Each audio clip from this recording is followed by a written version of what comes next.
নবীর চোখের মধ্যে পানি।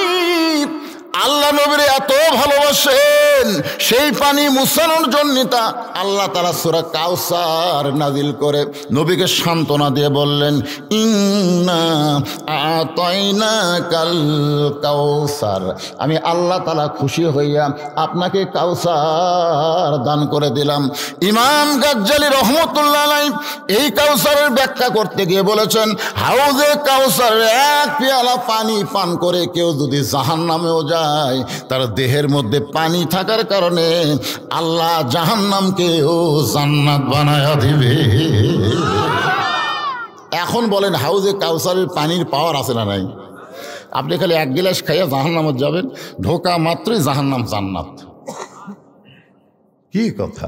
ইমাম গাজ্জালী বলেছেন, কেউ যদি, তিনি যদি শব্দ উল্লেখ করার কারণ হলো মুসলমানদের মধ্যে একটা সন্দেহ আছে, আপনাদের মধ্যে হয়তো আছে, যদি জান্নাত না পাই। আপনারা কারা কারা জান্নাত পাবেন না হাত তোলেন তো দেখি। এই এখানে একটা লোক হাত তোলা, কারণ হুজুর আমি জান্নাত পাবো না, দেখি হাত তোলেন তো। তাহলে হাত তোলার সাহস পান না, তাহলে যদি কন কেন? এটা কি আর কি আল্লাহর সাথে? মুসলমানের জন্যই আল্লাহ জান্নাত তৈরি করছে, আর সেই মুসলমান কয় যদি না পায়। বাপের সম্পত্তি বেটা যদি হয়, গ্রামের মধ্যে বলে বেড়াই যে যদি আমি বাপের সম্পত্তি না পাই, যদি না পাই, তাহলে গ্রামের লোকজন বলবে তোর জন্মে সন্দেহ আছে, তোর জন্মের মধ্যে কি আছে? সন্দেহ আছে। বাবার সম্পত্তি সন্তান যেমন ওয়ারিশ মোতাবেক পায়, লা ইলাহা ইল্লাল্লাহ মুহাম্মদ রাসূলুল্লাহ এ কলমা যারা স্বীকার করেছেন, তারা জান্নাতের মালিক হয়ে যায়। মাইক এরকম হচ্ছে কেন বাবা? এই মাইক আবার এরকম হলো কেন? আরে ভালোই ছিল তো, হাত দিস না তো বাবা। ফাদখুলি ফি, সবাই বলেন ফাদখুলি ফি ইবাদি ওয়াদখুলি জান্নাতি। আচ্ছা, এই আয়াত শোনার পরেও আপনাকে কি সন্দেহ হচ্ছে? একটা হিসাব দেই, অঙ্কের হিসাব। বেহেশত কয়টা? 8টা, আর জাহান্নাম 7টা। বর্তমানের হিসাবে পৃথিবীতে মানুষ হচ্ছে 700 কোটি। বর্তমানে গোটা পৃথিবীতে মানুষ কত কোটি? তার মধ্যে 550 কোটি হলো বেঈমান, আর 150 কোটি হলো মুসলমান। আপনি ইহুদি বলেন, হিন্দু বলেন, খ্রিস্টান বলেন, এরা কি ইমান না বেঈমান? বেঈমান। সেই হিসাবে 550 কোটি হলো বেঈমান, আর 150 কোটি হলো মুসলমান। বেহেশত হলো 8টা, দোজখ হলো 7টা। একদিন সাহাবীরা বললেন, হুজুর এই যে 7টা দোজখ আল্লাহ বানাইছে, এই দোজখগুলো কত বড়? মানে দোজখের একটা আয়তন আছে, বাংলাদেশের একটা আয়তন নাই। আয়তন অনুযায়ী দোজখ কত বড়? আল্লাহ নবী বললেন, কোন একটা জান্নাতের মধ্যে যদি 7টা দোজখ ঢুকানো হয়, কোন একটা জান্নাতের মধ্যে যদি 7টা জাহান্নাম ঢুকানো হয়, তাহলে অনুবীক্ষণ যন্ত্র দিয়ে দেখতে হবে দোজখগুলো গেল কোন জায়গা। সুবহানাল্লাহ জোরে কর। তাহলে 7টা জাহান্নাম একটা জান্নাতের মধ্যে ঢুকালে খালি চোখে দেখা যাবে না, অনুবীক্ষণ লাগে দেখা লাগবে, এই জাহান্নাম কুটি রে। মানে জান্নাতের তুলনায় জাহান্নাম এত ছোট, সেই জাহান্নামের জন্য 550 কোটি, আর জান্নাত এত বড়। ফেরেশতা জিবরাইল বললেন, আল্লাহ আপনি বান্দার জন্য যে জান্নাত বানাইছেন, আমি একটু জান্নাত দেখবার চাই। আল্লাহ বললেন, যাও দেখে আসো। আলোর চাইতেও কোটি কোটি গুণ বেশি গতি হলো জিবরাইলের। আলোর চাইতেও কোটি কোটি গুণ গতি নিয়ে এই দুনিয়ার 1 মাস পর্যন্ত জান্নাত দেখলেন। ফেরেশতা জিবরাইল বলে, আল্লাহ এত 1 মাস ধরে উড়ে উড়ে জান্নাত দেখলাম, এখন পর্যন্ত জান্নাতের সীমানা পাইলাম না। আল্লাহ বলে, জিবরাইল জান্নাত যদি হয় 16 আনা, তুমি সবে মাত্র দেখছো তার 1 আনা। সর্বশেষে যেই ব্যক্তিকে জান্নাত দেওয়া হবে, সেই জান্নাত হবে পৃথিবীর চাইতে 9 গুণ বড়। সুবহানাল্লাহ, আসতে কোন কেবারে। তাহলে এত বড় বড় জান্নাতের জন্য আমরা মাত্র 150 কোটি। আর এই ছোট ছোট জাহান্নামের জন্য ওরা হলো 550 কোটি। এই হিসাবে তো আমরা এমনি জান্নাতি। আপনারা কি মনে করছেন এই জান্নাতের বাগানে বসছেন আর আপনি জান্নাতে যাবেন না? এটা মনেই করা যাবে না। এই শীতের মধ্যে বাড়ি থেকে আল্লাহ যাদেরকে জান্নাতের বাগান পর্যন্ত নিয়ে আসেন, বিশ্বাস করেন আপনাদেরকে আল্লাহ জান্নাতেও নিয়ে যাবে। বিশ্বাস করার দরকার আছে না নাই? সাহাবারা বললেন, ইয়া রাসূলুল্লাহ, হাসর হবে তামার পানি। উম্মত বলবেন পানি পানি। সেই কঠিন দিনে নবী বিনে পানি দেওয়ার সাধ্য কারো নাই। আপনার হাতে হাউজে কাউসার যখন থাকবে, একটা কাফের এসে তৃষ্ণার্ত হয়ে যদি পানি পান করতে চায়, আপনি কি পানি দিবেন? আল্লাহ রাসূল বললেন, সাহাবীরা তোমাদের কি মনে হয়? সাহাবীরা বলতে যে হুজুর, আল্লাহ বলেছেন ওমা আরসালনাকা ইল্লা রাহমাতাল লিল আলামিন।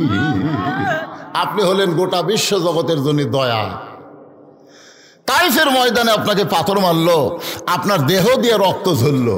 জায়েদ বলতেছি, ইয়া রাসূলুল্লাহ, যারা আপনার দেহ দিয়ে রক্ত ঝরালো তাদের ধ্বংসের জন্য কি আপনি গড় দোয়া করবেন না? আল্লাহ রাসূল বলে, জায়েদ তুমি কি আমার মুখের দিকে লক্ষ্য করছো?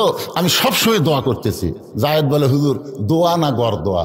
রাসূল বলে, যারা আমাকে পাথর মেরে রক্তাক্ত করলো আমি তাদের জন্য দোয়া করতেছি, আল্লাহ যেন তাদেরকে হেদায়েত দেয়। তাহলে যারা পাথর মারল তাদের জন্য যদি আপনি হেদায়েত কামনা করেন, কাফেররা যদি পানি পান করতে আসে হাসরের কঠিন দিনে, আপনি কি হাউজে কাউসারের পানি দিবেন না?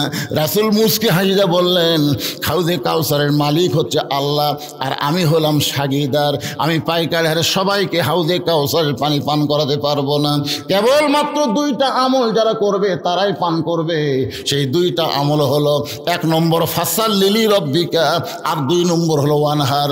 1 নম্বর হচ্ছে নামাজ, আর 2 নম্বর কুরবানি। এই 2টা আমল যারা করবে তারাই পান করবে হাউজে কাউসারের পানি। 1 নম্বর হলো নামাজ। জোরে খানে 1 নম্বর কি? এটা কোন নামাজ? না জুম্মা? আমি নিয়ত করছিলাম আজকে বাড়ি থেকে যে মুরইলের বড় মসজিদে আমি এশার নামাজ পড়বো। আমি নিয়ত করছিলাম, মনে করছিলাম বড় মসজিদ, বড় জামাত হবে। ওরে বাবা রে, ঢুকে দেখে এক কাতারই হয়নি।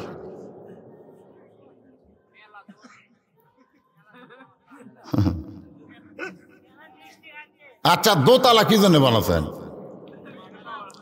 না না, আপনাদের মসজিদ কয়তলা?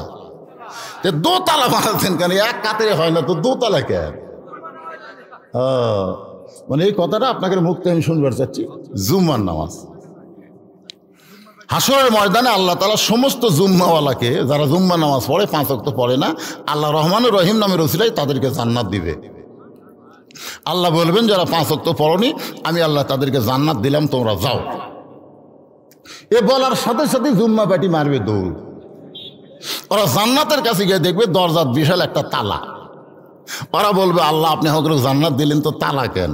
আল্লাহ বলে, দেখো খুঁজে চাবি তোমাদের কাছে আসছে। ওরা খুঁজে খুঁজে দেখবে একটা চাবি আছে। ওরা খুশি হয়ে তালার মধ্যে ঢুকাবে, কিন্তু ঘুরবি না। চাবি ঢুকছে ঠিকই, ঘরে না। তো বলে, আল্লাহ ঢুকলো ঠিকই, ঘরে না। আল্লাহ বলতেছে, তালার মধ্যে 5টা দাগ আছে, তোরকে চাবির মধ্যেও 5টা দাগ থাকা লাগবে। চাবিটা দেখতো কয় দাগ। তখন ওরা কবে, আল্লাহ আমাকে চাবি তো খালি তেল ফেলা, দাগ তো নাই। বলে, কিসের দাগ? বলে, ফজর, জোহর, আসর, মাগরিব, এশা, এই 5টা দাগ যদি না থাকে তাহলে তালার মধ্যে ঢুকবি ঠিকই, ঘুরবি না। তোরা জান্নাত দেখবার পারলু কিন্তু ঢুকবার পারলি না। যারা 5 ওয়াক্ত বাদ খালি জুম্মা মারতেছে, এরা জান্নাত দেখবার পারবি কিন্তু ঢুকবার পারবি না। আপনারা কি জান্নাতে ঢুকবার চান না দেখবার চান? যদি জান্নাতে ঢুকতে চান তাহলে, আর হাউজে কাউসারের পানি যদি পান করতে চান তাহলে 1 নম্বর হলো নামাজ। 1 নম্বর হলো কি? নামাজ।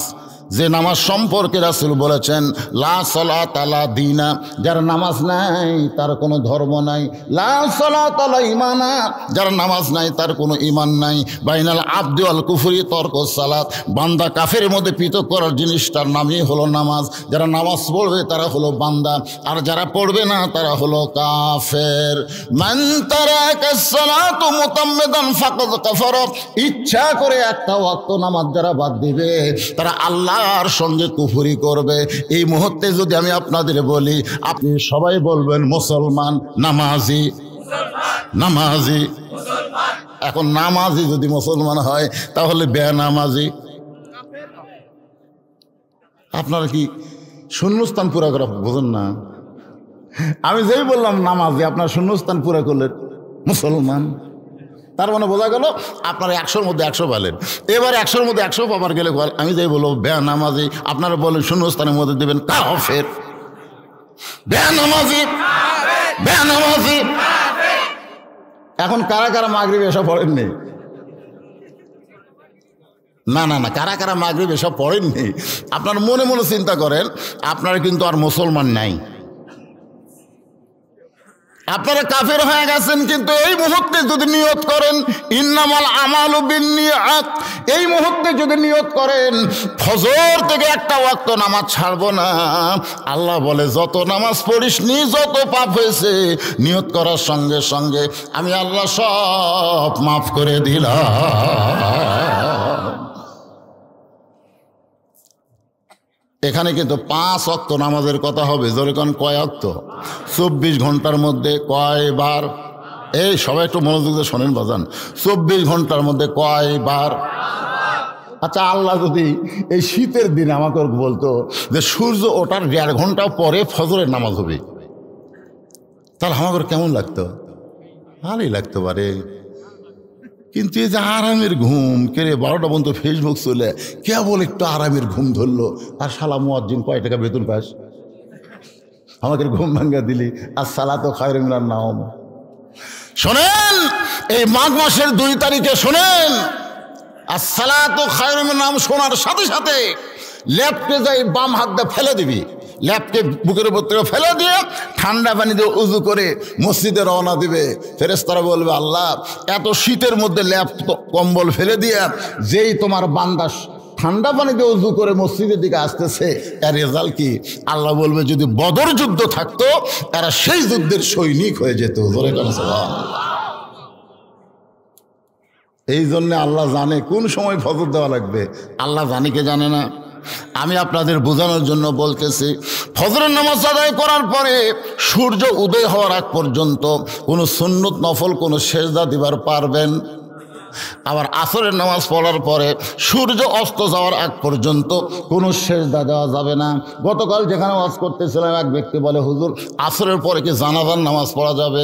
আমি বললাম আসরের পরে জানাজা পড়া যাবে, কারণ জানাজার মধ্যে কোনো রুকু সেজদা নাই, আর রুকু সেজদা যার মধ্যে থাকে না, মানুষ নামাজ বললেও তার নামাজ হয় না। নামাজের মধ্যে অবশ্যই সেজদা থাকা লাগবে। তাহলে জানাজার নামাজ না, জানাজা হলো দোয়া। জোরে কান, জানাজা কি? আরো জোরে কান। আমাদের মধ্যে ফেতনা লাগানোর জন্য কিছু লোক বলে জানাজার নামাজ। একটু মনোযোগ দিয়ে শুনবেন, নামাজ যদি বলেন অসুবিধা নাই, নামাজ মানে দোয়া। নামাজ হলো ফার্সি শব্দ, আমরা এখানে আলোচনা করতেছি হলো সালাত। 5 ওয়াক্ত নামাজ আদায় করা লাগবে পুরুষ মানুষের জন্যে। বাড়িতে নামাজ পড়া না মসজিদে নামাজ পড়া? জোরে কন। আল্লাহ রাসূল বলেন মসজিদে 5 ওয়াক্ত নামাজের আজান হলো, আজান হওয়ার পরে কোনো পুরুষ মানুষ ইচ্ছা করে যদি বাড়িতে নামাজ পড়ে, ওই বাড়ির প্রতি আমি নবীর এত রাগ হয়ে যায়, আমি যেন অর্ডার দেই বাড়ি আগুন দিয়ে পুড়ে ছাই করে দাও। রহমতের নবী কি অর্ডার? আমাকে নবীর কি দয়ার শেষ আছে? আর সেই নবী আগুনের কথা বলতেছে। আজকে অনেকে বলে না যে হুজুরা হলো আগুন সন্ত্রাসী, হুজুরা আগুন সন্ত্রাসী, আমরা লইরে আমাকে নবী। নবী বলেছেন আমি অর্ডার দেই আগুন দিয়ে বাড়ি পুড়ে ছাই করে দাও, কিন্তু অর্ডার দিলাম না এই কারণেই ওই বাড়িতে শিশু বাচ্চার নারী থাকে। এই কথার দ্বারা বোঝা গেল পুরুষ মানুষের নামাজ বাড়িতে শূন্যস্থান পুরা করালেই ভাইজান। পুরুষ মানুষের নামাজ কোন নামাজ? কোন নামাজ? 5 ওয়াক্ত ফরজ নামাজ। আপনি সুন্নত পড়তে পারবেন, নফল পড়তে পারবেন, অসুবিধা নাই, কিন্তু 5 ওয়াক্ত 17 রাকাত নামাজ আপনার বাড়িতে পড়া যাবে না। এই 5 ওয়াক্ত নামাজ আপনাকে জামাত আদায় করা রাখবে। যখন ফজরের নামাজ আদায় করলেন, বাজান গো, রাসূল ডাকতে বলে, আল্লাহ এত কষ্ট করার পরে আমার উম্মতরা ফজরের নামাজ আদায় করলো, এ আদায় করার পরে আপনি তাদের কি পুরস্কার দিবেন? আল্লাহ বলে, হাবিব, আপনার আদি পিতা আদম আলাইহিস সালাম 350 বছর কানতে কানতে কানতে কানতে তওবা কবুল হওয়ার পরে শুকরিয়া তান 2 রাকাত নামাজ পড়েছিল। ওই নামাজটা আমার কাছে এতই ভালো লাগলো, আমি আপনার উম্মতের জন্য ফজরের ফরজ হিসেবে দিয়ে দিলাম। আপনার উম্মতেরা ফজরের ফরজ 2 রাকাত নামাজ জামাতের সঙ্গে আদায় করবে, আদম নবীর সম পরিমাণ সওয়াব আমি আল্লাহ দিয়ে দিব। আজ থেকে কি ফজর পড়বেন? আমার মায়েরা চিন্তা করতে, তো হুজুর যে নামাজের ওয়াজ ধরলো আমাদেরকে কোনো ওয়াজ করবে না।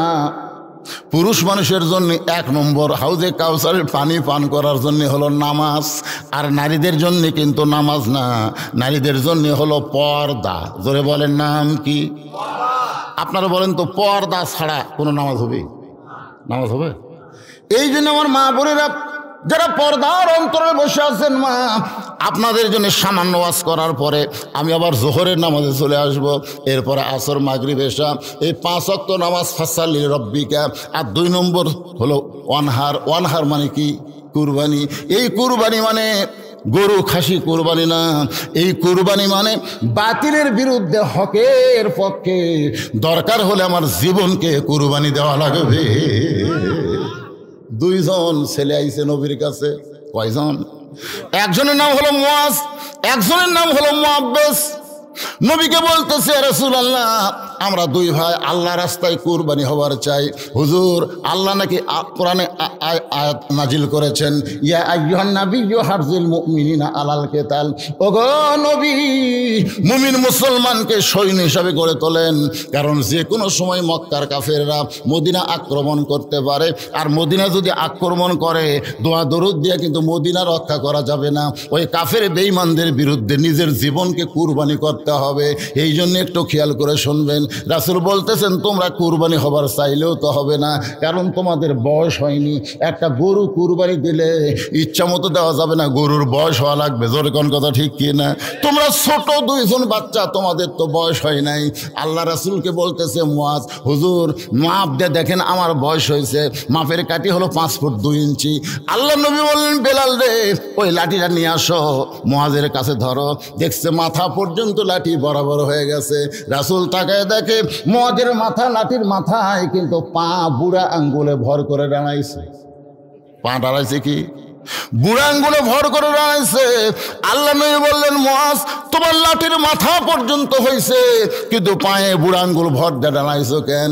মুয়াজ বলতে, সরা ফায়নালাকা যিকরাক। ওগো নবী, আল্লাহ আপনাকে সবার উপর সম্মান দিয়েছে, আপনি উপর দিকে দেখবেন, নিচের দিকে আপনি দেখবেন না। রাসূল মুয়াজের কপালে চুমা দিয়ে বললেন, তোমার কলিজার দিকে লক্ষ্য করে আল্লাহ তাআলা তোমার কুরবানি কবুল করেছে। মুয়াজ বলতেছে, রাসূলুল্লাহ, আমিও কুরবানি হতে চাই। মুয়াজ বলে, হুজুর আমার চাইতে 3 বছরের ছোট, আমার চাইতে 3 বছরের ছোট, ওই মাপেও হবে না, শরীরেও শক্তি নাই। মুয়াজ বলতেছে, হুজুর আমার বড় ভাই মিথ্যা কথা বলতেছে, ও লম্বা হতে পারে কিন্তু আমার সঙ্গে কুস্তিতে পারে না। যদি বিশ্বাস না হয় 2 ভাইকে কুস্তি লাগায় দেন। আল্লাহ নবী মুসকে হাসিতে 2 ভাইকে বললেন, যাও তোমরা কুস্তি করো। এবার মুয়াজ আর মুয়াজ 2 জন কুস্তি করতেছে। কুস্তি করতে করতে একসময় ছোট ভাই বড় ভাইয়ের কানে বলতেছে, তুই তো কুরবানির জন্য সিলেক্টেড হয়ে গেছিস রে বড় ভাই। আমরা 2 জন কুরবানি নিয়তে বাড়ি থেকে বের হলাম। যদি নবীকে ডান দিক থেকে তরবারি মারে, তুই ডানে দাঁড়াইলি, তোর দেহে তরবারি লাগলো, কিন্তু বাম দিক থেকে যদি তীর মারে ভাইজান, তাহলে বলতো তখন বাম দিকে কে থাকবে? আমি থাকবো বাম দিকে, তুই থাকবি নবীর ডান দিকে। আবার কাফের বেঈমানেরা নবীকে যদি সামনের দিক থেকে আক্রমণ করে, তুই সামনে গিয়ে দাঁড়াবি, কাফেরদের তরবারি তোর গায়ে লাগবে, নবীর গায়ে লাগবে না। আর পিছন দিক থেকে যদি বর্ষা মারে, আমি পিছন দিকে দাঁড়াবো ভাই, আমি তোর চাইতে শক্তি কম হলে কি হবে, আজকের দিনে তুই একটু দুর্বল হয়ে আমাকে বুকের উপর উঠাইয়া দে। এবার মুয়াজ কানতে কানতে ছোট ভাই মুআব্বিসকে বুকের উপর যখন উঠাইয়া দেয়, আল্লাহ নবী দুই জনের কপালে চুম্বন দিয়ে বলে, এইরকম ঈমান যখন মুসলমানের জাগ্রত হবে, আল্লাহর জন্য নিজের জীবনকে কুরবানি দিবে, বাতিলের ক্ষমতা নাই মুসলমানের এরিয়ার মধ্যে ঢুকতে পারে। আর আজকে আমরা 7 তারিখে কি করলাম? হাই রে কুরবানি করছি ভাই। কুরবানির ওয়াজ হবে ডাইরেক্ট অ্যাকশন, কিন্তু এখন নামাজের ওয়াজ হচ্ছে। আর নামাজের ওয়াজ করতে গিয়া আমার মা বোনদের একটু পর্দার ওয়াজ না করলে হবে না। জোরে কোন ঠিক কিনা? ইয়াকুব নবীর নাম শুনছেন? ইয়াকুব নবী নির্জনে বসে আল্লাহর কাছে কাঁদতেছে, আল্লাহ আল্লাহ আমাকে তুমি 12টা সন্তান দিলে, 12টা, তার মধ্যে 2টা ভালো, এই 10টা তো খারাপ কেন? এই খুব খেয়াল করে শুনবেন। কয় সন্তান? 12টা সন্তান, 2টা ভালো, বনিয়ামিন আর ইউসুফ খুবই ভালো, কিন্তু এই 10টা তো খারাপ কেন?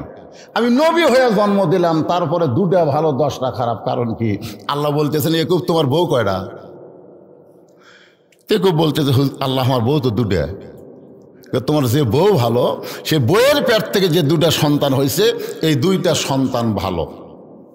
আর তোমার যে বউ খারাপ, ওই বউয়ের পেট থেকে যে 10টা সন্তান হয়েছে, ওই 10টা সন্তান হলো খারাপ। এখান থেকে কি বুঝলেন? বাবার কারণে সন্তান ভালো মন্দ হয় না, ভালো মন্দ হয় মায়ের কারণে। তাহলে আমার সেই মায়ের জন্যে একটু ওয়াজ করার দরকার আছে না নাই? দরকার আছে না নাই? আমি নামাজের ওয়াজে আসতেছি ভাইজান, তার আগে আমার মা বোনদের জন্যে সামান্য কিছু ওয়াজ করার পরেই চলে আসতেছি। গভীর রাত্রে ফাতেমা হযরত আলীকে বুকের মধ্যে নিয়ে কাঁদতেছে। গভীর রাত, বিবি তার স্বামীকে বুকের মধ্যে নিয়ে কান্দে। আলী বলে, ফাতেমা কান্দার কারণ কি? ফাতেমা বলতে, স্বামী গো, আমার কান্দার কারণ হলো আল্লাহ পাক আমার দোয়া কবুল করেছে। আলী বলে, ফাতেমারে, দোয়া কবুল করার পরে মানুষ কোনোদিন কান্দে না, বরং দোয়া কবুল করার পরে মানুষ খুশি হয়ে যায়। ফাতেমা বলে, স্বামী গো, কী দোয়া আল্লাহ কবুল করছে? আপনাকে সেইটা শুনবেন না? আলী বলে, ফাতেমা কী দোয়া কবুল করছে বলো। বলে, আমি যে পর্দার মধ্যে মৃত্যুবরণ করব, এই দোয়া সবসময় করেছি, আল্লাহ আমার মৃত্যুটা তুমি পর্দার মধ্যে দিও। আল্লাহ তাআলা আমার পর্দার মধ্যে মৃত্যুর দোয়া কবুল করেছে। আলী বলে, ফাতেমারে, সারা জীবন যেই মেয়েটা পর্দা করলো, মরার সময় তো আল্লাহ তাকে পর্দার মধ্যেই মৃত্যু দিবে, তাহলে তুমি আনন্দ করো, কান্দো কেন? ফাতেমা বলে, স্বামী গো, এই মৃত্যুটা কবে হবে এটা কি আপনি জানেন? আলী বলে, ফাতেমা, মৃত্যুর খবর একমাত্র আল্লাহ ছাড়া দুনিয়ার কেউ বলতে পারে না। ফাতেমা বলে, স্বামী গো, আল্লাহ পাক আমারে জানাইছে আজকে গভীর রাত্রে ফাতেমার মৃত্যু হবে। যেই কইছে গভীর রাত্রে ফাতেমার মৃত্যু হবে, গাছের গোড়া কাটলে গাছটা যেমন ঠাস করে পড়ে যায়, হযরত আলী তেমনি পড়ে গেলেন ঘরের মাঝায়। মা ফাতেমা মুস্কি মুস্কি হাসতেছে।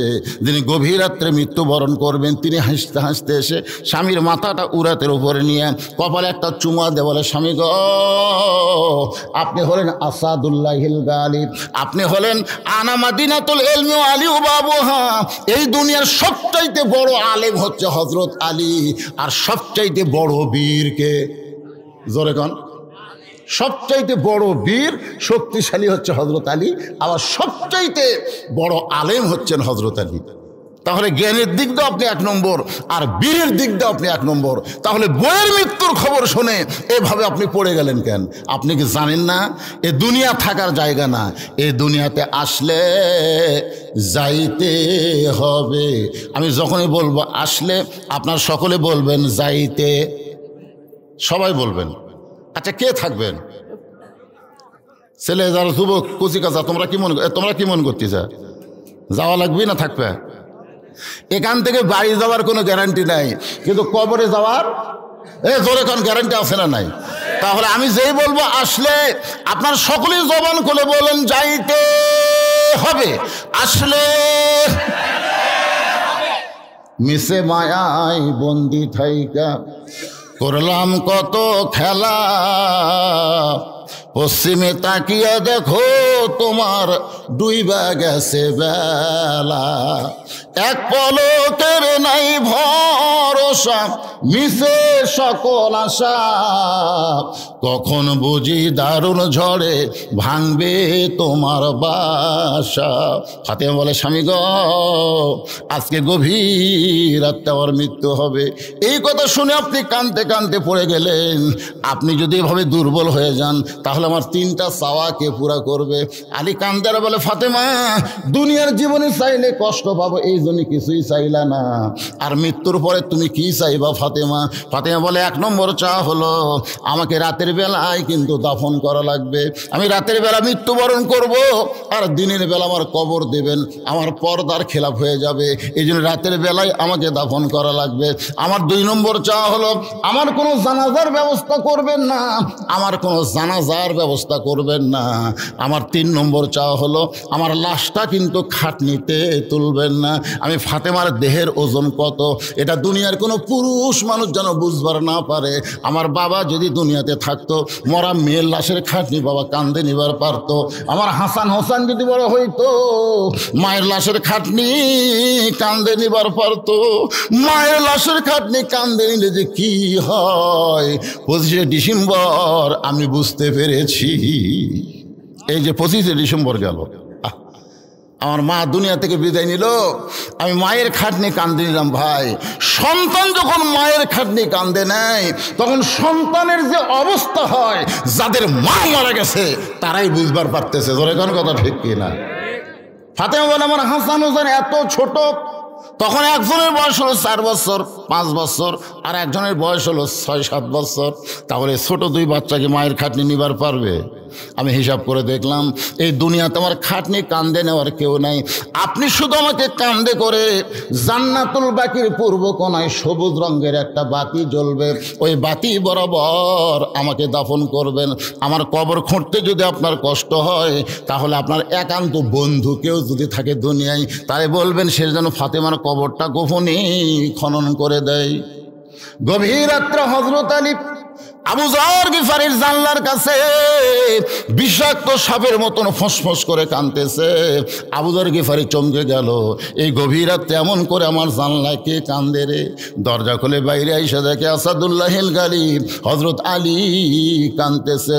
আবু যর গিফারি বলে, আলী ভাই, জীবনে কত যুদ্ধ করলাম তোমার সঙ্গে, কোনো যুদ্ধে তোমাকে পরাজিত হয়ে কাঁদতে দেখি নাই। আজকে তোমার জীবনে এমন কি যুদ্ধ শুরু হলো যেই যুদ্ধে তুমি পরাজিত সৈনিকের মতন কাঁদতেছ? আলী বলতেছে, আবু যর, 6 মাস আগে আমার কলিজার টুকরা হাসান হোসেন নানা হারাইছে। আজকে গভীর রাত্রে তাদেরকে ফাঁকি দিয়া তাদের মা দুনিয়া থেকে বিদায় নেবে। আবু যর, জান্নাতুল বাকির পূর্ব কোণায় একটা কবর কর, কারণ পর্দা নিশে ফাতেমা ওসিয়ত করেছে রাতের বেলায় তাকে দাফন করা লাগবে।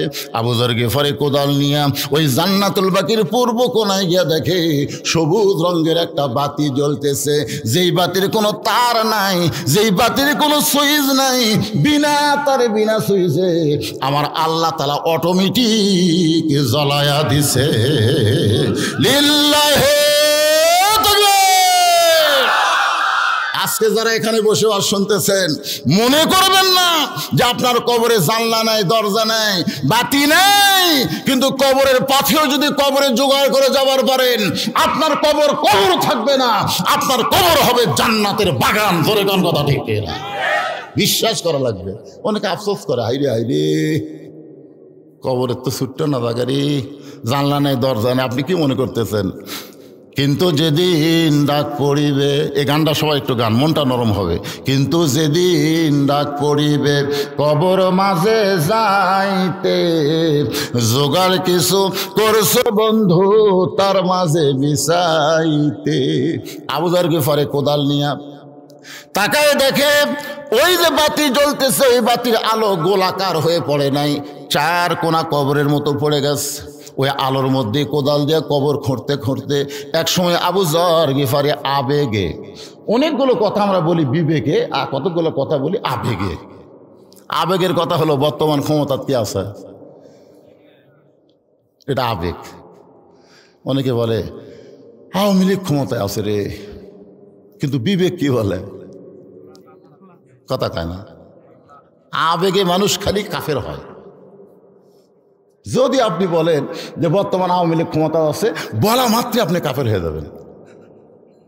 কারণ আল্লাহর ক্ষমতার মধ্যে কাউকে ঢুকানো যাবে না। ওহু আলা কুল্লি শাইইন কদির, প্রত্যেকটা বিষয়ের উপরে একমাত্র ক্ষমতাকার, একমাত্র ক্ষমতাকার। আবেগে আমরা বলি, আবেগে। হুজুর যত ওয়াজ করেন হুজুর, হবি না, কি হবি না, এত আন্দোলন এত কিছু করার পর তো কিছুই হলো না হুজুর। আরে পাগলা, 3 তলার উপরে উঠে 1.5 লাখ টাকার খাট, 12,000 টাকার কম্বল, 9টার সময় ওড়ে তামানে দিয়ে বলতেছে আমার বাড়ি আমার ঘর, আমার নামাইকে।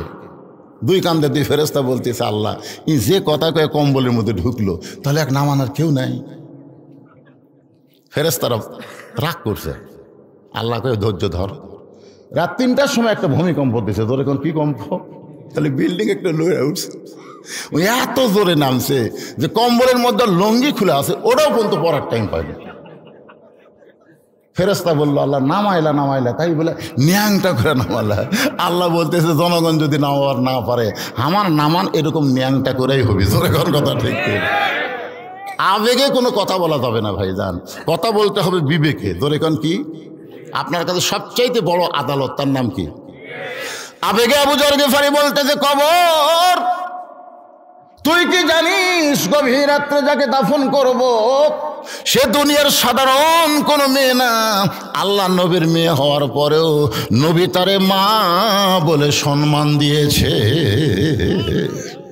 ফাতেমাকে আল্লাহ নবী মায়ের মতন সম্মান করছে, কিন্তু ফাতেমাকে নবীর মা না মেয়ে? জোরে কোন। ফাতেমা যেই মাত্র ঘরে আসে সঙ্গে সঙ্গে নবী দাঁড়ায়, বসে থাকা নবী দাঁড়িয়ে যায়। ফাতেমা ঘরে আসলে নবী জিজ্ঞাসা করে মা আপনি কষ্ট করে আমার কাছে কেন আইছেন, আমারে ডাকলি তো আমি আপনার কাছে যাইতাম। নবী বলে মা কষ্ট করে আমার কাছে কেন আইছেন, আমারে ডাকলি তো আমি যাইতাম।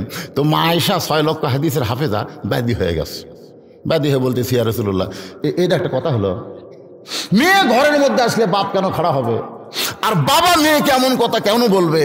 আল্লাহ রাসূল আয়েশা দুনিয়ার সমস্ত মানুষ জানে ফাতেমা আমার মেয়ে, কিন্তু আমি নিজের চোখে দেখেছি ফাতেমা আমার মা। সুবহানাল্লাহ কন না কেন? আপনি বলেন তো শোনা কথা আর দেখা কথা দুইটাকে এক? মাইশা বললেন হুজুর কেমনে দেখলেন? রাসূল বললেন তায়েফের ময়দান থেকে রক্তমাখা দেহ নিয়ে আমি যখন মক্কাতে আসলাম, ওই সময় আমাকে আদর করার চাচা আবু তালেব নাই, আমার দরদের বিবি খাদিজাও দুনিয়াতে নাই। ওই সময় আমাকে দরদ করার মেয়ে হলো আমার 4টা মেয়ে। ধরে কোন কয়টা মেয়ে? মেয়েরা বাপকে দয়া কম করে না বেশি করে? রাসূল বললেন 3টা মেয়ে আমার একসঙ্গে ঘরের মধ্যে ঢুকলো, জয়নাব, কুলসুম আর ওকে, ওরা 3 জন আমার মাথায় হাত দিয়ে বলল বাবা তায়েফবাসী এত পাথর মারছে, এই কষ্ট আপনি কেমনে সহ্য করবেন বাবা, আপনার চামড়া কেটে রক্ত বের হয়ে গেছে, গোটা দেহ ক্ষত হয়ে গেছে, এই কষ্ট আপনি কেমনে সহ্য করবেন? রাসূল বলে আয়েশা রে 3টা মেয়ের মতন কথা বলে যখন ঘর থেকে বাইরে যায়, এমন সময় ফাতেমা ঘরের মধ্যে ঢুকি দরজা বন্ধ করে দেয়। আমি রাসূল চমকে গিয়ে বললাম ফাতেমা ঘরের মধ্যে ঢুকে দরজা বন্ধ করলেন কেমা? ফাতেমা বলে বাবা আপনার মাধ্যমে আল্লাহকে আমি কয়টা কথা বলবার চাই, আমার সরাসরি কথা বলার যোগ্যতা নাই, আপনার মাধ্যমে আমি আল্লাহকে বলতে চাই। ফাতেমা বললেন আল্লাহ তোমার যদি বাবা থাকতো আর তোমার বাবা যদি আজকে তায়েফে যাইতো আর তায়েফবাসী যদি পাথর মারতো, আল্লাহ বলো তো তোমার কেমন লাগতো? তোমার বাবা নাই বলে তুমি ফাতেমার বাবার দরদ বুঝতে পারলা না। তুমি ইব্রাহিম নবীর জন্য নমরুদের চুলা শান্তির বাগান বানায় দাও, মুসা নবীর জন্য সাগরকে তুমি রাস্তা বানাও, আর আমার বাবার জন্য তায়েফের পাথর তুমি তুলা বানাবার পারলা না। জন্মের আগে আমার বাবা হারাইছে, 6 বছর বয়সে আমার বাবা মা হারাইছে। তুমি জানো গো আল্লাহ এই বছরেই তুমি তার চাচা আবু তালেবকে নিয়ে গেলা, আবার এই বছরই আমার মা খাদিজাকে তুমি দুনিয়া থেকে টান দিলে, আবার এই বছরে তুমি তায়েফে আমার বাবাকে রক্তাক্ত করে দিলে। এই কথা বলে যখন ফাতেমা দরজা খুলে বার হয়ে যায়, রাসূল বলে আয়েশা রে আমি মনে করেছি আমার ফাতেমা মনে হয় পাগলি হয়ে গেছে।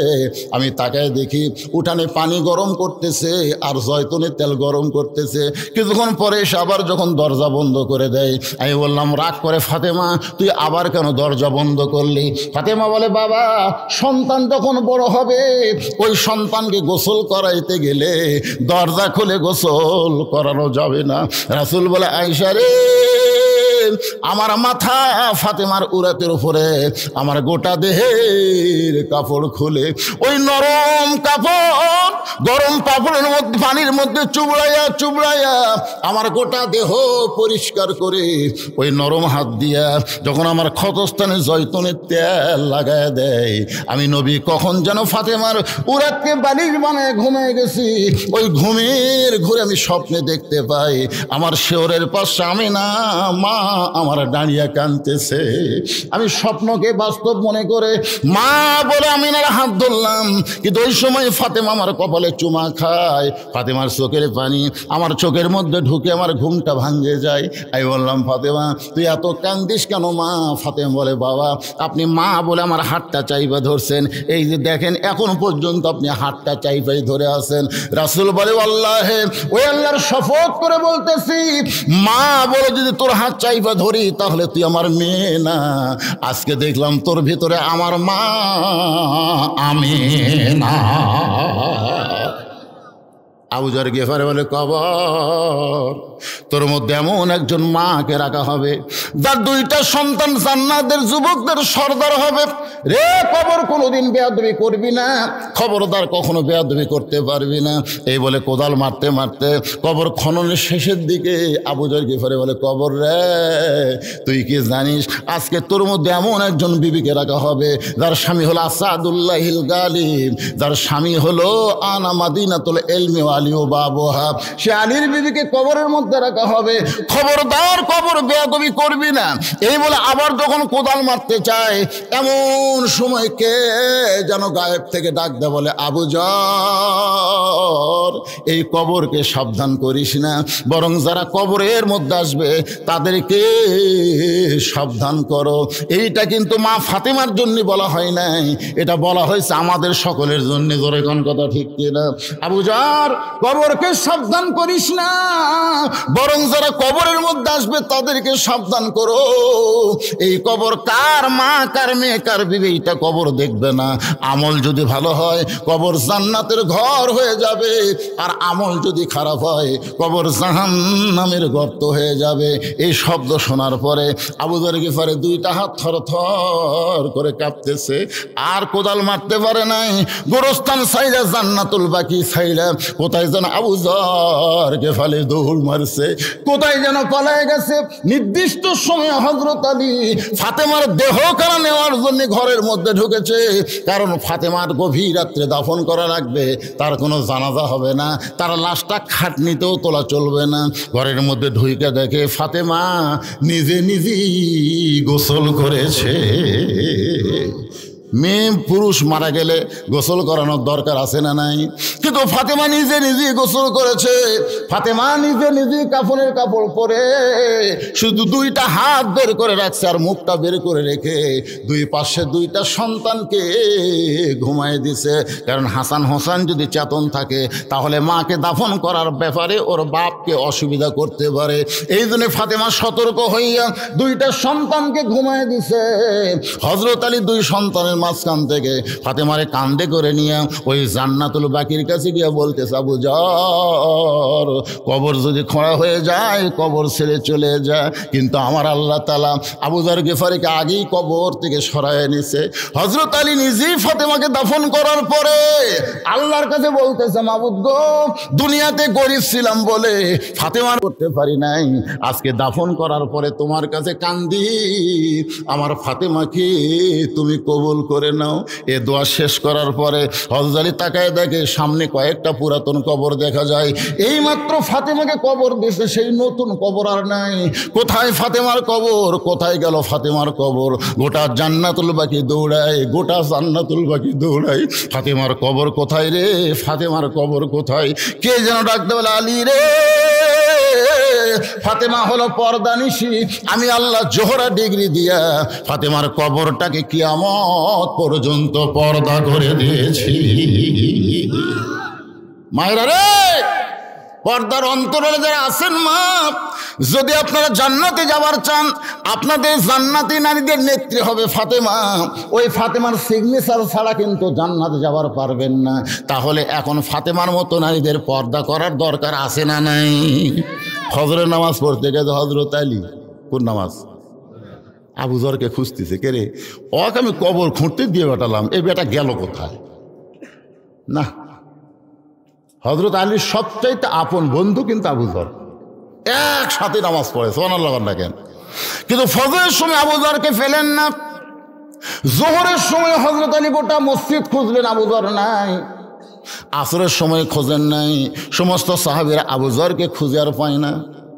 কোথায় আবু যর? কয়েক বছর আবু যরকে আর মদিনায় পাওয়া যায় না। কয়েক বছর পর আবু যর গিফারি পাগল হয়ে মদিনায় ঘুরতেছে। ছোট ছোট বাচ্চারা পাথর মারতেছে আর বলে ওই যে পাগল যায়। আবু যর গিফারি গেলে হাসে আর কান্দে না, খালি হাসে, পাগলের মতন খিক করে হাসে। এমন সময় রাস্তা দিয়ে আলী যাওয়ার বলে, রে ছোট বাচ্চারা, পাগল মনে করে কারো পাথর মারতেছ? মদিনার বাচ্চারা বলে আমরা তো ওনাকে চিনি না, আমরা তো ওনাকে চিনি নাই পাগলকে। হযরত আলী পাগলের কাছে আইসা দেখে পাগল আর কেউ না, পাগল হলো আবু যর। আবু যর আমার ফাতেমার কবর খুঁড়তে গিয়ে কবর খনন করে কোথায় হারাইলি ভাই? এত বছর হলে তোরে খুঁজতেছি, তোরে আর মদিনায় দেখি না, তুই কোথায় ছিল আবু যর? একটা বার কথা বল, কবর খুঁড়তে খুঁড়তে কেন তুই কবর ছেড়ে পালায় গেলি? আবু যর গিফারি কোনোই কথা বলে না। আলী বলতেছে আবু যর কথা বল, কথা বল। আবু যর গিফারি যখন কথাই বলে না, হযরত আলী আবু যর গিফারিকে বুকের মধ্যে একটা চাপা মারছে। চাপা মারার সঙ্গে সঙ্গে আবু যর গিফারির জবান দিয়ে বের হচ্ছে কবর কবর কবর। তিনবার কবর কবর বলে মাটিতে পড়ে যায়। হযরত আলী উরাতের ওপরে মাথা নিয়ে কবরে চুম্বন দিয়া দেখে আবু যর গিফারি আর দুনিয়াতে না। আলী কান্দে বলে আবু যর কবর খুঁড়তে গিয়ে তোর কি হলো ভাই? দুনিয়ার কোনো মানুষকে না বইলাম, কবর কবর কবর বলে তুই দুনিয়া থেকে বিদায় নিলি। আবু যর গিফারির এই অবস্থা দেখে আলী চিৎকার করে বললেন, দুনিয়াবাসীরে শোনো, ওই কবরে যখন আমাদের যাইতে হবে খালি হাতে যাইও না, কবরে যাওয়ার পাথেও জোগাড় করে তারপরে তোমরা কবরে রওনা দিও। আজকের এই মক্তবের উন্নয়ন গল্পে মাহফিলে ভাই আমি আরো 1 ঘন্টা ওয়াজ করবো, আমার ওয়াজের কোনো আপত্তি নাই। কিন্তু এই মুহূর্তে কবরে যাওয়ার পাথেও হিসাবে মক্তবের যে সাইজ দেখলাম ভাইজান, আজকে প্রাইমারি সরকার হাজার হাজার টাকা দিয়া, কোটি টাকা দিয়া প্রাইমারি সংস্কার করে। 1 তলা প্রাইমারি 2 তলা হয়, 2 তলা প্রাইমারি 3 তলা হয়, কিন্তু কোরআন যেখানে শিক্ষা দেওয়া হয় সেই মক্তবের কোনোই উন্নতি। আমি কয়েক বছর আগে আইছিলাম মোটর সাইকেল নিয়ে, তখন যা দেখছিলাম এখনো তাই। ভিতরে মনে হয় ব্যাগ লিয়া সব বসে আছে, ওই যে ব্যাগ, ব্যাগের টাকা দেয়া মক্তবের কি হবি রে? এখানে এমন আল্লাহর বান্দা আছে 500,000 টাকা দিবি, ব্যাগও দিবি না। কবরের কথা মনে করে, কবরের পাথেও চিন্তা করে। আল্লাহর কোন পাগল আছেন যে 1,000 টাকা দেবেন? আল্লাহ আপনার বাপ মার কবরকে জান্নাত বানাই দেবে। আপনিও কবরের পাথেও জোগাড় হলো, দুনিয়া থেকে জান্নাতের ব্যাংকে অ্যাকাউন্ট খোলা হলো আল্লাহ রাস্তায় দান করা। আজকেই মক্তব বড় অসহায় ভাইজান। তাই সবাইকে বলবো ব্যাগের মধ্যে 10, 20, 50 টাকা দিবেনই। আমি টেজের উপর আপনাদের কাছে চাই মাত্র 100টা কোরআন শরীফ, 100টা কোরআন শরীফ আমি মক্তবের জন্য চাই। একটা কোরআন মাত্র 500 টাকা দাম। আপনি 500 টাকা দিবেন, একটা কোরআন শরীফ দান করা সওয়াব আল্লাহ আপনার আমল নামে দিবে। কোন আল্লাহর বান্দা কোরআনকে ভালোবেসে এই মক্তবে একটা কোরআন বাবদ 500 টাকা দেবেন? আমি দোয়া করে দেব, বাপ মা যদি আজকে জীবিত থাকতো এই শীত অবস্থা কি হতো? এই যে 3 ওয়াক্ত খালি তাড়াতাড়ি হওয়াতে আমাদের বিরক্ত লাগে না? আসর মাগরিব আর এসে কি কথা কয় না, কাছাকাছি না? আসর শেষ হতি মাগরিব, মাগরিব শেষ না হতি এসা, কি এক বিরক্ত বারে। যদি 50 ওয়াক্ত হতো তাহলে 24 ঘন্টার মধ্যে 8 ঘন্টা পর পর, জোরগণ কয় ঘন্টা আলু লাগাবার পারতেন, আলু ধান লাগাবার পারতেন, কোনো কাম করে যেত, হাট বাজার। 8 ঘন্টা পর পরে 1 ওয়াক্ত করে নামাজ কি করবে? দেখেন এখানে আল্লাহ তাআলা 50 ওয়াক্ত না দিয়া 5 ওয়াক্ত দিল। এই 5 ওয়াক্তর মধ্যে আবার 2 ওয়াক্তর দিকে খেয়াল করছেন, এশা থেকে ফজর একটা লম্বা সময়, আবার ফজর থেকে জোহর একটা লম্বা সময়। ওমর ফারুক বললেন, এ রাসূলুল্লাহ 3 ওয়াক্ত তাড়াতাড়ি আর এই 2 ওয়াক্ত লম্বা কেন? আল্লাহ রাসূল বললেন, ফজর থেকে জোহর লম্বা সময় দেওয়ার কারণ হলো মানুষ দুনিয়ার কাজকাম করবে, ব্যবসা বাণিজ্য করবে, চাকরি বাকরি করবে, খেতে খামারে এবং অফিস আদালতে এইগুলো কাজ করতে করতে দেহের যে ক্ষয় হবে, ক্ষয় বোঝেন না? ক্ষয় বোঝেন না? দেহের যে ক্ষয় হবে, এশা থেকে ফজর আল্লাহ লম্বা সময় দেওয়ার কারণ হলো ওই সময় তারা ঘুম পাড়বে, ওই ক্ষয়গুলো আল্লাহ তাআলা ঘুমের মধ্যে পূরণ করে দিবে। তাহলে দেখেন 50 ওয়াক্তর জায়গায় 5 ওয়াক্ত। এখন আমি 3টা কথা আপনাদেরকে বলবো, আপনি একটু চিন্তা করে দেখেন তো কথাটা কি মানা যায়। 1 নম্বর কথা হলো, আমাদের নবীকে আল্লাহ 50 ওয়াক্ত নামাজ দিল, নবী আমাদের কথা মনে ভুলে গেছে, মুসা নবী আমাদের কথা বলে দিছে।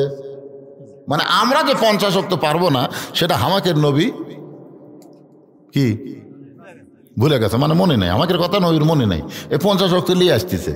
মুসা নবী মনে করে দিল, আপনার উম্মতেরা পারবে না।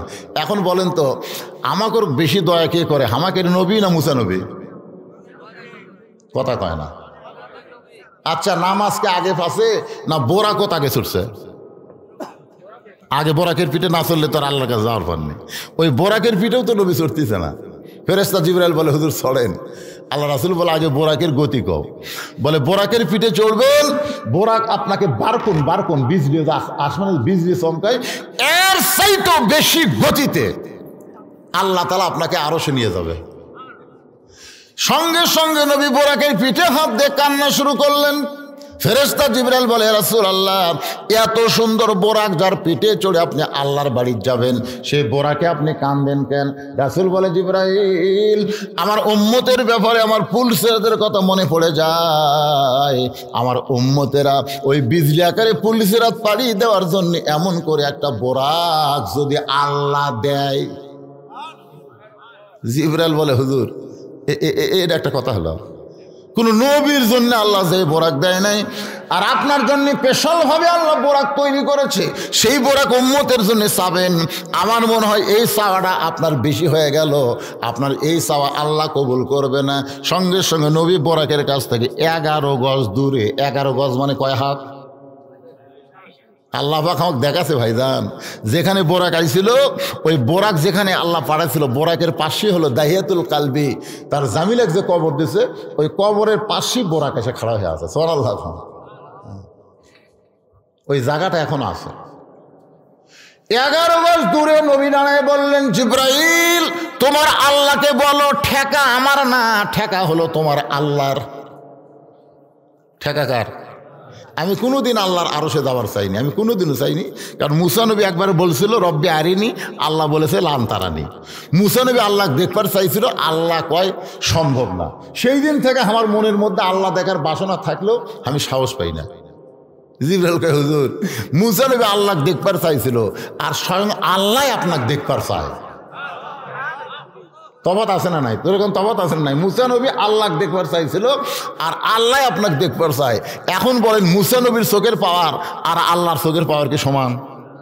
মুসা নবী দেখবার পায় না, এই জন্যই বলেছিল দেখবার চাই। কিন্তু আল্লাহ কি নবী দেখবার পায় না? এ কথা কন না কেন? পায় কি পায় না? নবী যে মক্কাত আছে সেটা কি আল্লাহ দেখবার পায় না? তারপরে নবীকে আল্লাহর আরশে নিয়ে যায়, আল্লাহ নবীর কি দেখবার চায়? নবীর উম্মত হিসাবে এই গুরুত্বপূর্ণ কথাটা আমাদের একটু জানার দরকার আছে না নাই? বাজান গো, আল্লাহ নবী বললেন, আল্লাহ, আপনার সঙ্গে আমার মেরাজ হলো, আমার সাক্ষাৎ হলো, কিন্তু আমার উম্মতের মেরাজ হলো না, আমার উম্মতের মেরাজ হলো না। আল্লাহ বলে, নবী গো, আপনি যে জায়গায় যান, আপনি আপনার উম্মতকে ছাড়েন না। আপনি এমন নবী কেন হলেন? আচ্ছা, আমার কাছে আপনি আসছেন, এটিও আপনার উম্মত। নবী বলেন, আল্লাহ, আমি আমার জন্য কিছু চাই না, আমি চাই আমার উম্মতের জন্য। আল্লাহ বলে, নবী গো, আপনি দেখলেন আমাকে একবার, আপনার উম্মতেরা দৈনিক আমার সঙ্গে মেরাজ করবে 5 বার। আসসালাতু মেরাজুল মুমিনিন, নামাজ হচ্ছে মুমিনদের জন্য মেরাজ। ভাই, আজকে সেই নামাজ আমাদের পড়ার টেনশন নেই। একটু মনোযোগ দিয়ে শুনতে হবে। 5 ওয়াক্ত নামাজই হলো আসল। সেই 5 ওয়াক্ত নামাজ আমাদের কাছে বিরক্তকর মনে হয়। জোহরের 4 রাকাত নামাজ কেমনে পাইলাম? আমাদের জাতির পিতা হযরত ইব্রাহিম নমরুদের চুলার মধ্যে যখন শান্তির বাগান পায়, নামে দেখে আগুন নাই, এসি। সুবহানাল্লাহ কোন এসি বোঝেন?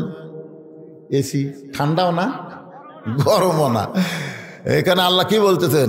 কুলনা ইয়া নারু কুনি বারদাও ওয়া সালামান আলা ইব্রাহিম। শান্তিদায়ক ঠান্ডা হয়ে যাও, বরফের মতন ঠান্ডা হয়েও না, শান্তিদায়ক ঠান্ডা হয়ে যাও।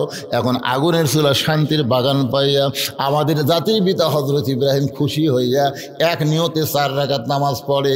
ওই 4 রাকাত নামাজ আল্লাহর এতই ভালো লাগছে, আল্লাহ বলে, হাবিব গো, আপনার উম্মতের জন্য ইব্রাহিম নবীর 4 রাকাত নামাজ জোহর হিসেবে দিয়ে দিলাম। আপনার উম্মতেরা জোহরের 4 রাকাত নামাজ যখন জামাতের সঙ্গে আদায় করবে, ইব্রাহিম নবীর সমপরিমাণ সওয়াব আমি আল্লাহ দিয়া দিব। এখন বলেন তো, ফজর পড়লে আদম নবীর সমান সওয়াব আর জোহর পড়লে ইব্রাহিম নবীর সমান সওয়াব, তাহলে কারা কারা ফজর জোহর বাদ দিবেন? বাদ দিবেন? আল্লাহ তাআলা সাগরকে রাস্তা বানায় দিলেন মুসা নবীর জন্য। যখন কোন নবীর জন্য? জেরুজালেমে গেছিল হযরত ওমর তখন আসলো উটের নিচে রশি ধরে, আর গাধা আসলো উটের ওপর। তো জেরুজালেমের খ্রিস্টানরা মনে করে যে জেরুজালেম ফিলিস্তিন যুদ্ধ হচ্ছে, ওই জেরুজালেম ওমর ফারুক গেছে, খ্রিস্টানরা নিয়ে আসছে একেবারে চকি, উটের পিঠ থেকে চকির উপরে পা দেবেন, একজন হামাগুড়ি দিয়ে আমার উপর পা দেবেন, আমির আল মোমিনিন, আপনার উট থেকে নামতে যেন কষ্ট না হয়। রাখাল খালি কান্দে। জেরুজালেমের লোকেরা কয়, আমির আল মোমিনিন, আপনি কান্দেন কেন? রাখালকে কেড়ে পাগলা, কে আমির আর কে রাখাল তোরা জানিস? তখন উটের পিঠে যিনি তিনি তো আমির। কয় না, আমি হলাম রাখাল, আর রশি ধরে যিনি জমিনে দাঁড়ায় তিনি হলেন আমির। জেরুজালেমের খ্রিস্টানরা আশ্চর্য হয়ে বলে, এটা কেমনে হয়? বলে, আল্লাহর কোরআন যখন দুনিয়াতে চলবে, কোরআন মোতাবেক মানুষ যখন চলতে যাবে, তখন এমনই সম্ভব হয়ে যায়। আপনাকে মসজিদে কার আইন চলতেছে? কথা কন না, আপনাকে বড় মসজিদে কার আইন? আল্লাহর আইন। দেখবেন আওয়ামী লীগ, বিএনপি, জাতীয় পার্টি, জামাত, তাবলীগ, পীর মুরিদি সব এক কথা। আমি একদিন নিজের এলাকার দেখছি, ভাই এটা তো কাহলো আমার এলাকা, কিন্তু আমার 5 পীর এলাকার দেখছি, মসজিদের মধ্যে ঢুকা দেখি 3 মুসল্লি খালি বারবার ঘড়ি দেখতেছে, হুজুর নাই। এই জায়েদ খান যে শালা করে ডাক গেল, এই একটা ইমামও নাই। তখন ওরা 3 জন 3 দল করে, বুঝলেন? কিন্তু ঘড়ির দিকে তাকায়, নামাজের সময় হচ্ছে কিন্তু হুজুর নাই। তখন ওরাই 3 জন বলতেছে, আমাকে 3 জনের মধ্যে কে নামাজ পড়ার পারে? তখন একজন বলতেছে, ভাই তুই তো আওয়ামী লীগ করিস, তুই যা। তো কয়, ভাইরে আমি মাঝে মধ্যে পড়ি, পড়াবার পারি না। তুই তো বিএমপি করিস, তাহলে তুই যা। আঁকা মধ্যেই ভাই, কিন্তু সামনে যাই না। এখন আওয়ামী লীগ কয়, তুই তো জামাত করিস রে, তাহলে তুই যা। দেখেন, আওয়ামী লীগ বিএনপি জানে নামাজ পড়াবারও পারে, পড়বারও পারে, একটা দল, তার নাম হলো জামাত। জোরে খান, তার নাম কি? কথা কন না কেন ভাইরে, কথা কন না কেন? তখন বলতে তো, ভাই রে আমি কিন্তু জামাত ইসলাম। এখন তোরা পিছনে ডেকে জানে কি বলবো, একতে দেয় তো বিহাজাল রাজাকার কবু। তখন আওয়ামী লীগ বলতে ফাজলাম করিস, আল্লাহর ঘরের মধ্যে কোনো দল চলবি না রে। এটা কিন্তু আওয়ামী লীগে বলতেছে, আল্লাহর ঘরের মধ্যে কোনো দল চলবি না রে। এই ঘরের মধ্যে আওয়ামী লীগ, বিএনপি, রাজাকার সবাই এক ভাই, এক জামাত। ধরে কেন? সুবহানাল্লাহ। দেখেন, আল্লাহর আইন চলার কারণে 14 দল 20 দল ভেঙ্গে এক কাতার হয়। খালি মসজিদের আইন যদি বাংলাদেশে চালু হতো, তাহলে বাংলাদেশে কোনো দলাদলি থাকতো না, সব মুসলমান এক দল হয়ে যেত। জোরে কোন কথা ঠিক কি না? জেরুজালেমের সমস্ত খ্রিস্টানরা বলতেছে, ইসলাম যদি এত সুন্দর হয়, তাহলে আমরা আর খ্রিস্টান ধর্মে নাই, আমাদের পড়ায় দেন লা ইলাহা ইল্লাল্লাহু মুহাম্মাদুর রাসূলুল্লাহ। সব খ্রিস্টান মুসলমান হয়ে গেছে, সুবহানাল্লাহ কোন। কিন্তু ওই মুসলমান যারা হচ্ছে খ্রিস্টান, এরই মধ্যে একজন আবার বেকা। এই বেকা ওই আর হয়নি, বেকা বোঝেন না? এ যখন আদায় শুরু করলাম, যে কয়টা উঠে গেল, এরা হলো বেকা। এরা কি? কথা কয় না, বেকা, কুত্তের ন্যাস। এরা সহজে সোজা হবে না, টানা ধরলে সোজা, ছাড়া দিলেই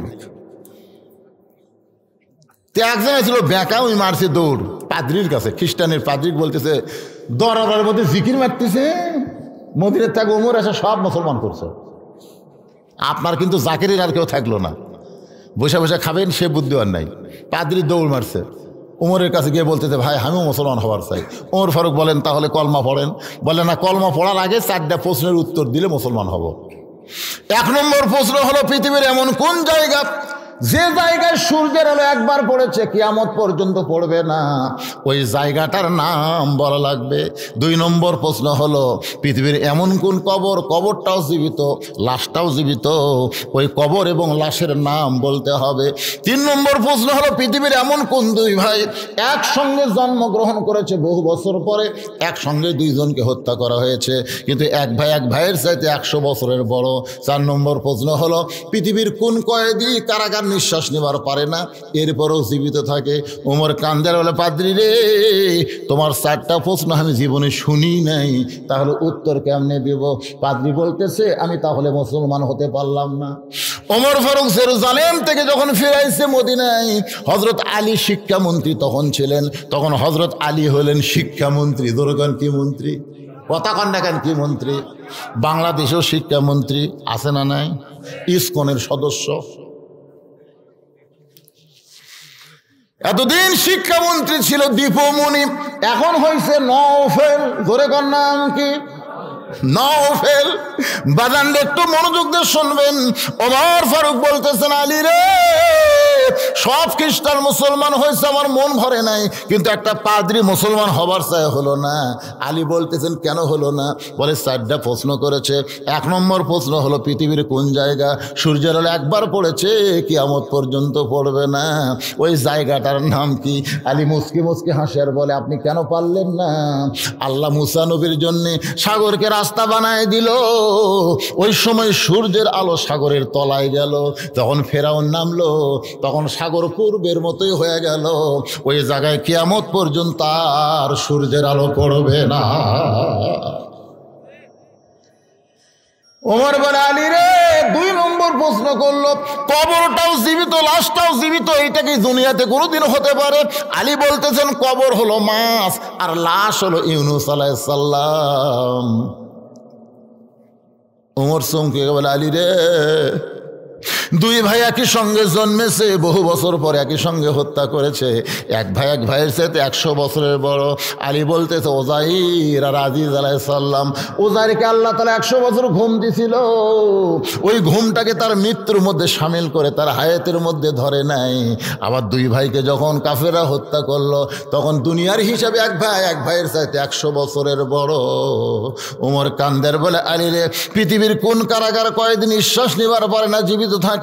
আলী বলতেছে মায়ের পেটে সন্তান নিঃশ্বাস নিবার পারে না, এরপরও আল্লাহ জীবিত রাখে।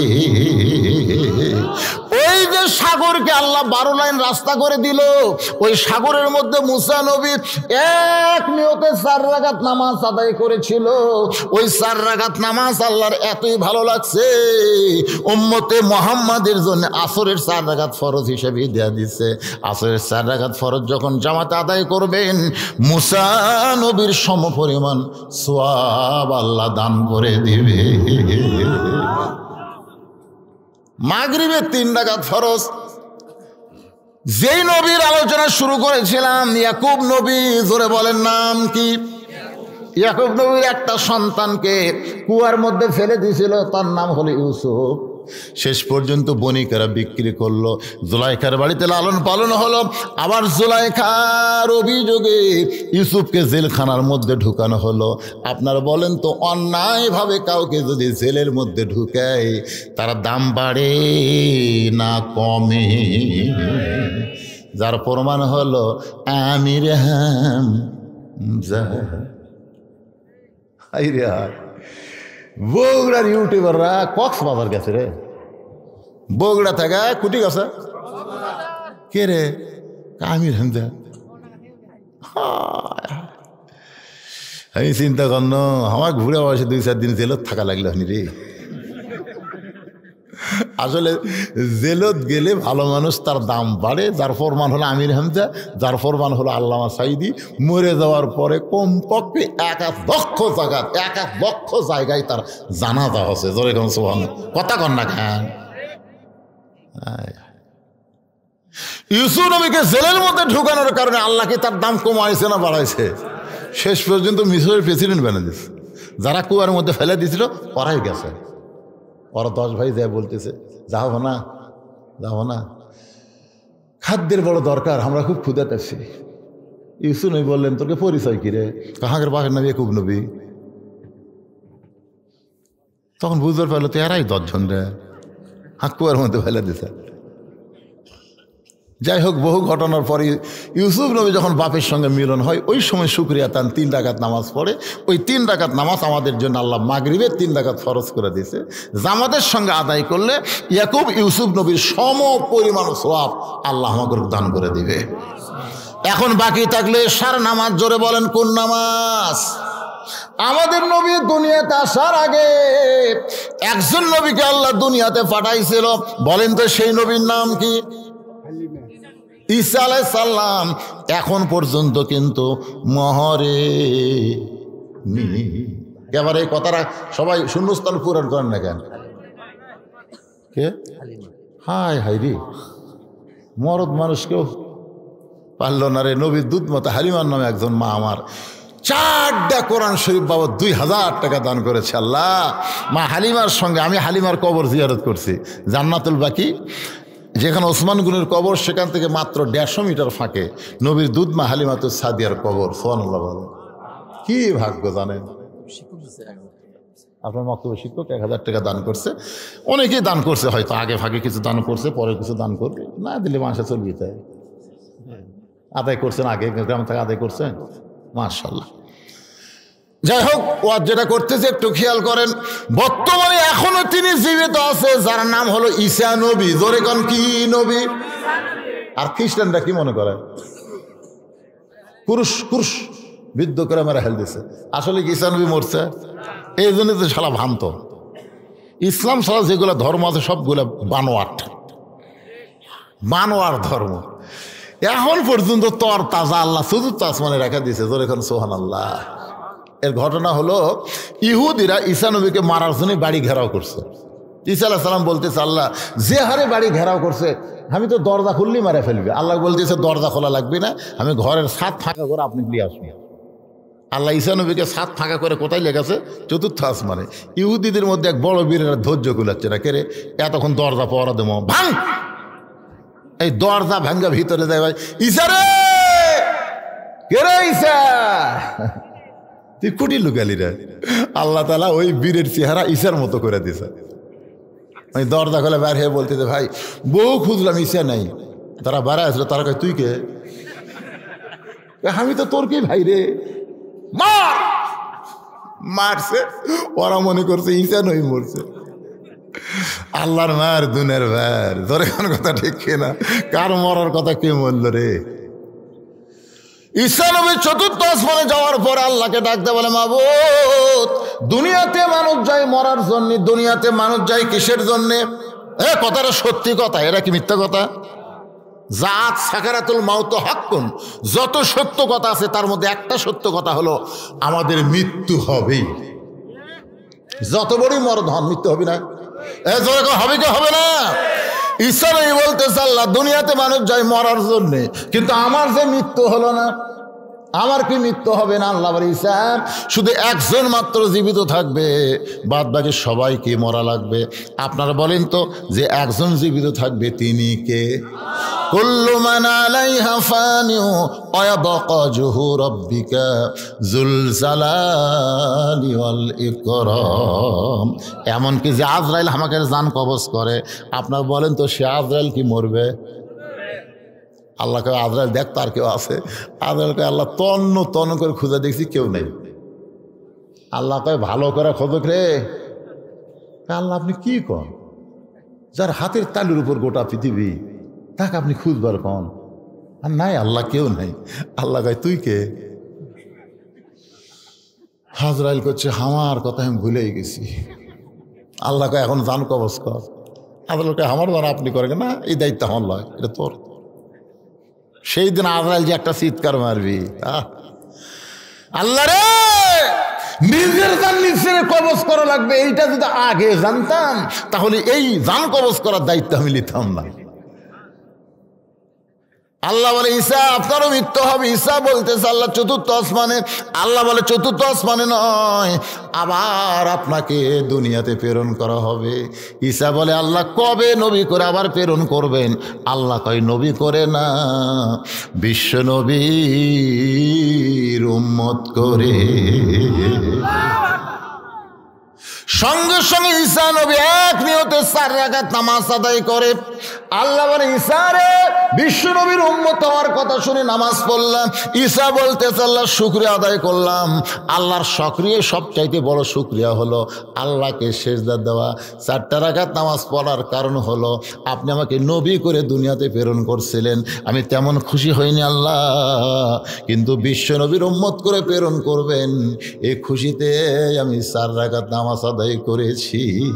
আমার সঙ্গে সকলে একটু বলবেন, নবী না হয়ে দুনিয়ার, না হয়ে ফেরেশতা আল্লাহর হয়েছি উম্মত আপনার, তার তরে শুকুর। কি করলেন আপনারা বলেন তো, খুশি না বেজার? তো খুশি হলে হাজার কনকাবারে, বর্তমান জামানায় হাজারের খাওয়া আছে। যখন এই গান লেখছে, এই গজল লেখছে, তখন 1000 টাকার উপর টাকাই আসলো না। আজ থেকে 200 বছর আগে এই গজল কষে পাওয়া গেছে, সেই সময় 1000 টাকা কষে। তখনকার লোকেরা কোটির হিসাব জানে। আমার দাদি জীবনেও 100 টাকা কয়নি, জানেন? 1 কোটি, 1 কোটি। আমার কাছে 2 কোটি আছে ভাই, 2 কোটি। 2 কোটি তার মোশান কি? 2 কোটি মানে 40। আমি যখন ছোট, খুব ছোট, আমি দেখছি একদিন গরু জব করে, সকালে জব করছে, এসা হয়ে যায়, বেচা হয় না। তো গরুওয়ালা বলতেছে 7 10 হবি, 10 টাকা দিলিয়ে যাও। আমি 10 টাকার গোস্ত 10 টাকা। তখন গরুই আসলে 13-14 টাকা করে, জানেন? এক গরুর দাম 13-14 টাকা। আপনি সেই সময়ের হাজার, এখন হাজার কন, আপনার মাথা ঠিক আছে? কোটি কোটি বার তার তরে শুকুর, কোটি বার ইয়া নবী সালাম আলাইকা, ইয়া রাসূল সালাম আলাইকা, ইয়া হাবিব সালাম আলাইকা, সালাওয়াতুল্লাহ আলাইকা। আল্লাহ বলে নবী গো, ওই চতুর্থ আসমানে ঈসা নবীর 4 রাকাত নামাজ আমার এতই ভালো লাগছে, আপনার উম্মতের জন্য এশার 4 রাকাত হিসেবে দিয়ে দিলাম। এশার 4 রাকাত নামাজ যখন জামাতে আদায় করবে, ঈসা নবীর সমপরিমাণ সওয়াব আমি আল্লাহ দিয়া দিব। এখন আপনারা বলেন, এই নামাজের ওয়াজ শোনার পরে কোন নামাজ বাদ দিবেন? এই যুবকেরা কথা কও, কোনটা বাদ দিবা? তাহলে ফাসাল্লিলি রব্বিকা, 1 নম্বর নামাজ, 2 নম্বর কুরবানি। এই 2টা আমল যদি করে যাবার পারেন ভাই, হাসরের ময়দানে তামা হোক কি রোদ হোক কি ফেটে যায়, আমাদের কোনো টেনশন নাই। নবীর হাউজে কাউসারের পানি পান করবো, সূর্যের তলে দেয় খাড়া হবো, ধরে খানো দিয়ে কি করবো? হ্যাঁ, সূর্য কবি তুই চলবো না, তোর মধ্যে হাউজে কাউসারের পানি আছে, সূর্য তো দূরের কথা, তুই জাহান্নামত গেলেও জাহান্নাম জান্নাত হবি। আমরা সে হাউজে কাউসারের পানি পান করতে চাই। এই 2টা আমলের বিনিময়ে আল্লাহ যেন কবুল করে, জোরে কোন আমিন। ফজরের নামাজ জামাতের সঙ্গে আদায় করবো ইনশাআল্লাহ। আস্তাগফিরুল্লাহ রাব্বি মিন কুল্লি জামবি ওয়া আতুবু ইলাইহি, লা হাওলা ওয়ালা কুওয়াতা ইল্লা বিল্লাহিল আলিয়্যিল আযীম। আল্লাহুম্মা সাল্লি আলা সাইয়্যিদিনা শাফিঈনা নাবিয়িনা মাওলানা মুহাম্মদ ওয়া আলা আলিহি ওয়া সাহবিহি ওয়া বারাক ওয়া সাল্লিম। আল্লাহুম্মা আমিন। আল্লাহুম্মা আনতাস সালাম ওয়া মিনকাস সালাম, তাবারাকতা ইয়া যাল জালালি ওয়াল ইকরাম। মাবুদ, কঠিন শীতের ভিতরে আরামে তোষক কম্বল লেপটে বাদ দিয়া আরামের ঘুমকে বাদ দিয়া তোমার পাগল বান্দারা আমার সামনে বসে বসে আলোচনা শুনেছে। আল্লাহ তোমার বান্দিরা পর্দার অন্তরে বসে বসে আলোচনা শুনেছে। মেহেরবানি করে আজকের মাহফিল আমাদের সকলের হেদায়েতের জন্যে, নাজাতের জন্যে, জান্নাতের জন্যে কবুল করো। এই মাহফিলের শুরু থেকে শেষ পর্যন্ত যত আলোচনা হয়েছে আল্লাহ, এর মধ্যে যদি ত্রুটি হয়, ভুল হয়, মাফ করে দিও। এর জাহাদিয়া মঞ্জুর করো। সোনার মদিনায় নবী পাকের রওজা মোবারকে আল্লাহ কবুল করে নাও। তামাম আম্বিয়ায়ে কেরাম, আসহাবে কেরাম, তাবিনী কেরাম, তাবিনী কেরাম, তামাম পৃথিবীর মাটির নিচে যত মুমিন মুমিনা আছে আল্লাহ সকলের ওয়াফরে হাদিয়া কবুল করো। আল্লাহ তাআলা আমরা যারা হাত তুলেছি, আমাদের জনম দুঃখনী মা অন্ধকার কবরে চলে গেছে, আল্লাহ মেহেরবানি করে মায়ের কবর জান্নাতের টুকরা বানায় দাও। বাবার বাড়ি ঘর সবই আছে, আমরা যারা বাপ মাহারা হয়ে গেছি আল্লাহ মেহেরবানি করে রব্বির হামহুমা কামা রব্বায়ানি সগীরা। সবাই বলেন রব্বির হামহুমা কামা রব্বায়ানি সগীরা। বাপ মার কবরকে জান্নাতের টুকরা বানায় দাও। আমাদের দাদা দাদি, নানা নানি, শ্বশুর শাশুড়ি, আমাদের আপন জন যাদের কবরবাসী হয়েছে আল্লাহ কবরবাসীদের মাফ করে দাও। আল্লাহ এই মক্তবকে কিয়ামত পর্যন্ত কবুল করো।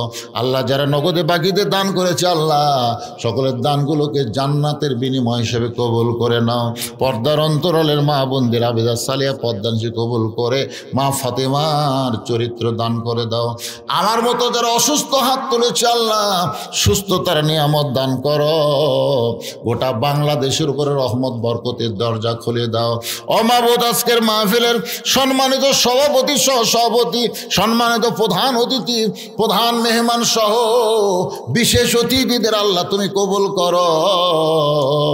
ফিলিস্তিনের মুসলমান তুমি হেফাজত করো। পৃথিবীর মানচিত্র থেকে ইহুদিদেরকে আল্লাহ তুমি ধ্বংস করে দাও। আল্লাহ তোমার কাবাঘর ধ্বংস করতে এসেছিল, তুমি আবাবিল পাখি দিয়ে আব্রাহা বাদশাকে ধ্বংস করেছ। তোমার বাইতুল মুকাদ্দাস যারা ধ্বংস করতে চায় তোমার কুদরতি শক্তি দিয়ে তাদের তুমি ধ্বংস করে দাও। আয় আল্লাহ তাআলা, আমি গুনাহগার বলে দোয়া ফিরাই দিও না। এতগুলো মানুষের মধ্যে যার দুই হাত পছন্দ করো সে দুই হাতের ওসিলায় গোটা মাহফিলকে আল্লাহ তুমি কবুল করে নাও। আল্লাহ মিডিয়ার ভাইদের তুমি কবুল করে নাও। আল্লাহ তোমার কোরআনের জন্য, ইসলামের জন্যে, আল্লাহ ইসলাম জাগরণের জন্যে, কোরআন বীজের জন্যে এই মিডিয়াগুলোকে তুমি কবুল করে নাও।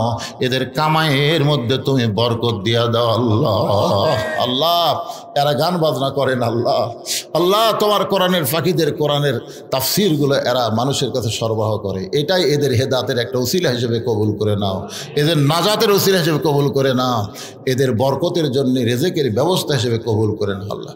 যে মিডিয়াগুলো এখনো চালু হয়নি আল্লাহ তুমি তোমার কুদরত দিয়ে সেগুলো চালু করে দাও আল্লাহ।